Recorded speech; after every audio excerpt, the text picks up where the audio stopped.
দেখছেন কলকাতা টিভি। ভাস্বতী রয়েছে আপনাদের সঙ্গে।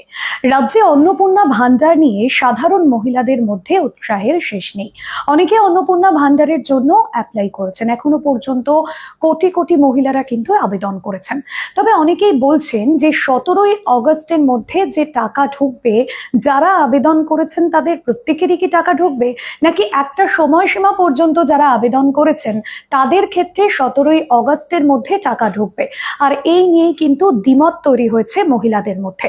মূলত যে বিষয় প্রথম থেকে বলা হয়েছিল, যারা আবেদনকারী, যে সমস্ত মহিলাদের যোগ্য হিসেবে বিবেচনা করা হবে, 25 বছর থেকে 60 বছর পর্যন্ত বয়সী যে সমস্ত মহিলারা রয়েছেন তারাই কিন্তু শুধুমাত্র অন্নপূর্ণা ভান্ডারের জন্য আবেদন করতে পারেন।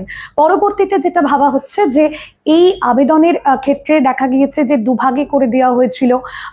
10ই জুলাই পর্যন্ত যারা আবেদন করেছিলেন, সেই 10ই জুলাইয়ের অবধি যে সমস্ত মহিলাদের নথি এবং তাদের তথ্য ভেরিফিকেশন করে 17ই অগস্টের মধ্যেই কিন্তু তাদের টাকা ঢুকবে, এমনটাই বলা হচ্ছে। অর্থাৎ 10ই জুলাইয়ের পর থেকে 15ই জুলাই বা 16ই জুলাই যারা আবেদন করেছেন তাদের যে টাকাটা, সেটা কিন্তু এই প্রথম কিস্তির যে টাকাটা ঢুকবে 17ই অগস্ট, তারপর সে তাদের টাকা ঢুকবে, এমনটা কিন্তু জানিয়ে দেওয়া হয়েছে রাজ্য সরকারের তরফে। ইতিমধ্যে আপনারা জানেন যে রাজ্যে ডাবল ইঞ্জিন সরকারের প্রতিশ্রুতি মতো যেসব বিভিন্ন সরকারি প্রকল্প সেগুলো গতি পাচ্ছে। তারই মধ্যে যে অন্নপূর্ণা ভান্ডার প্রকল্প, যা নিয়ে কিন্তু প্রথম থেকেই আমরা দেখেছিলাম যে মুখ্যমন্ত্রী শুভেন্দু অধিকারী তিনি শপথ গ্রহণের পর যেরকম বলেছিলেন যে নারী সুরক্ষা এবং মহিলাদের নিরাপত্তা নিশ্চিত সহ মহিলাদের যে সমস্ত প্রকল্পে তারা সুবিধে পাবেন সেগুলোকে যেরকম প্রাধান্য দেওয়া হবে, সে মতোই অন্নপূর্ণা ভান্ডার প্রকল্প এখনো পর্যন্ত এই মাসের টাকা যাদের অ্যাকাউন্টে ঢোকেনি তাদের ক্ষেত্রে 17ই অগস্টের মধ্যে টাকা ঢুকবে, এমনটা জানিয়ে দেওয়া হয়েছে। অন্যদিকে এখনো পর্যন্ত 2,16,00,000 আবেদনপত্র জমা পড়েছে, সেগুলো ভেরিফাই করে দেখা হচ্ছে।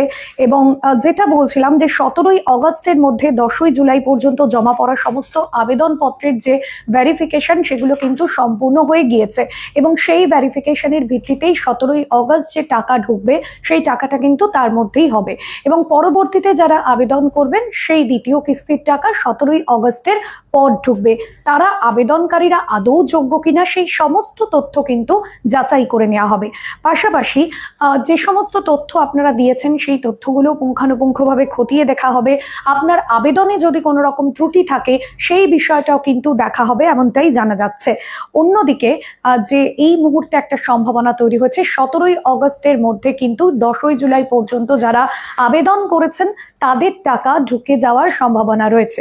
এবার অনেকেই বলছেন যারা 10ই জুলাইয়ের মধ্যে আবেদন করেছেন তারা সকলেই কি টাকা পাবেন? অবশ্যই সেই সমস্ত তথ্য যা আপনারা পেশ করেছেন এই প্রকল্পের সুবিধের জন্য, সেই তথ্য যদি ভেরিফাই হয়, আপনি যদি যোগ্য প্রার্থী হন, তাহলেই কিন্তু আপনি এই যে টাকা সেই টাকা পাবেন, এমনটাই রাজ্য সরকারের পোর্টাল বা বিভিন্ন ক্ষেত্রে বিজ্ঞপ্তিতে জানিয়ে দেওয়া হয়েছে।